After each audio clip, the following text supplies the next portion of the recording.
I'm Daniel Andrews, owner and creator of Andrewsfootball.com, and this was a really good week for me. I ended up going 2-1 on Thanksgiving and then 3-1 during the week. And keep in mind, I was in Vegas the week before. There's no games I liked, and then this week there's 7. I go 5-2 this week. It couldn't have happened that there was 7 games I'd like last week when I was actually in Las Vegas, but that's okay. That's just the way the cookie crumbles. This puts me at 21-18 for the year. So that's also some really good news. I'm back on track, closing up that gap to get into 60%, which is where I'm going to end up being by the end of the year because I know football, let's face it. So I'm going to break down a few things for you, but before I break down the 3 games that you should put action on this week, I'm going to apologize. Our film editing department has had some technical difficulties, so you're just going to get a simple backdrop. Normally I'll try to go ahead and give you a visual aid to what to put action down on, but you're not getting that right now, and that's okay because, you know, like I've said before, this is a work in progress. I can give you the expert analysis, just trying to put the website, the YouTube page, the special effects. Putting all that together is just going to take some time, so bear with me. But keep in mind, if you are a subscriber, as you well know, you're one of the best people on planet Earth.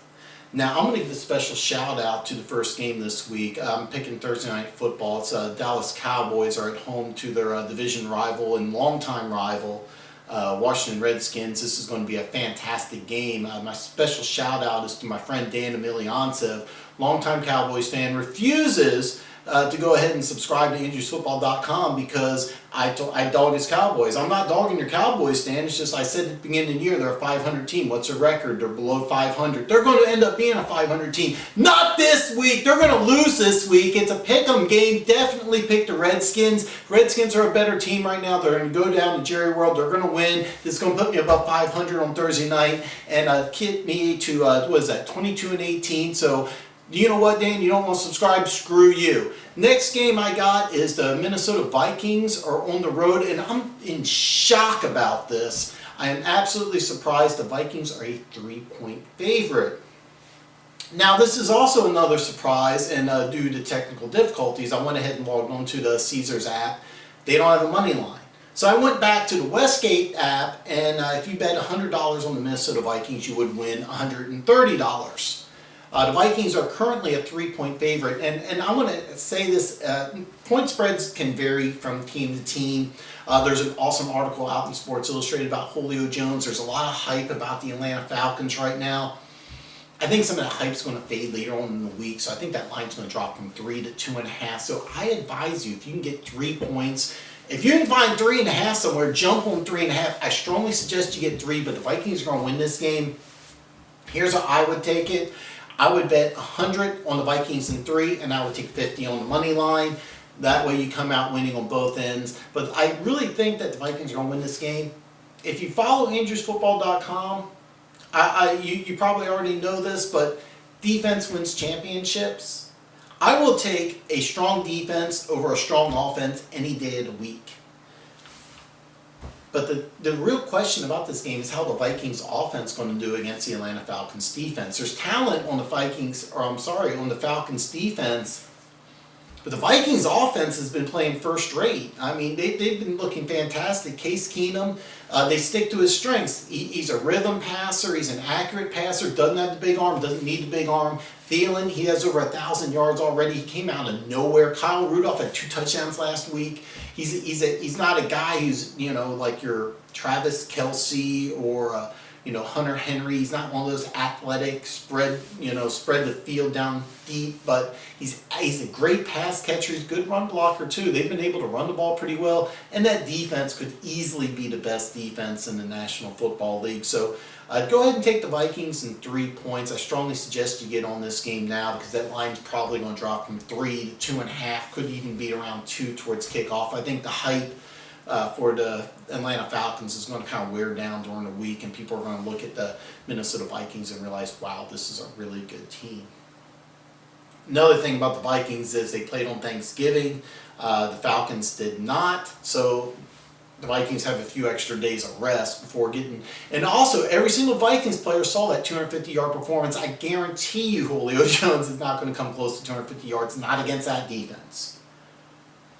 The third and last game, I'm going to get special shout out, if I ain't going to get untongue-tied here, to my friend Amy Spencer. She has this really, everybody say a prayer if you can for her. She has this real horrible disease. It's really bad. It's called being a Broncos fan. It's awful. I'm in a fantasy football draft with her. She wore this hideous Broncos mask. I mean, keep in mind she was wasted. Of course, you have to be wasted if you're a Broncos fan, especially this year. But I'm giving Amy Spencer a special shout out because congratulations, the Denver Broncos are going to win this week. They put the best quarterback that they have on the roster. That's Trevor Siemian. Now, is he the long-term answer? I don't think so. I saw a mock draft where the Denver Broncos picked Josh Allen, the quarterback out of Wyoming, a guy who probably reminds John Elway a lot of himself. I know a guy in Krav Maga class who played linebacker at Wyoming who played with him, who said a lot of really good things about him. I didn't want to press too much because I don't know the guy too well. But all in all, we talked a little bit about Josh Allen a few months ago, and he said, dude, the guy's like an incredible freak of an athlete. He can do anything. As a football fan, I would love to see this together. And we're going to talk more about the NFL draft after the season's over with, because this is a very exciting draft. There's a good chance I'm going to be down in Las Vegas putting some action down on the draft because there could be as many as 6 quarterbacks going in the first round. I've already been watching a lot of mock drafts. So that's something that's coming up later on. But for right now, the Denver Broncos are a 1-point favorite going to Miami. Go ahead and that's a lock almost. The Denver Broncos are going to get a win. I think it's way too long coming. It's a shame because this is a really, really good defense. And the offense just needs to play average at the quarterback position. Paxton Lynch, I'm not really sure what's going to happen with him. But there's a very good chance that possibly Paxton Lynch and Osweiler are gone. I actually think that they're going to keep Siemian, draft a quarterback, but I got a lot of talk to do when the draft comes up. So Amy Spencer, congratulations, your Broncos are going to win this weekend. So, by the way, if you are new to Andrewsfootball.com, there's a subscribe button located right below the video screen there on the YouTube channel. Bam! Hit that button, subscribe, become one of the best people on planet Earth, become a subscriber to Andrews Football, and until next time.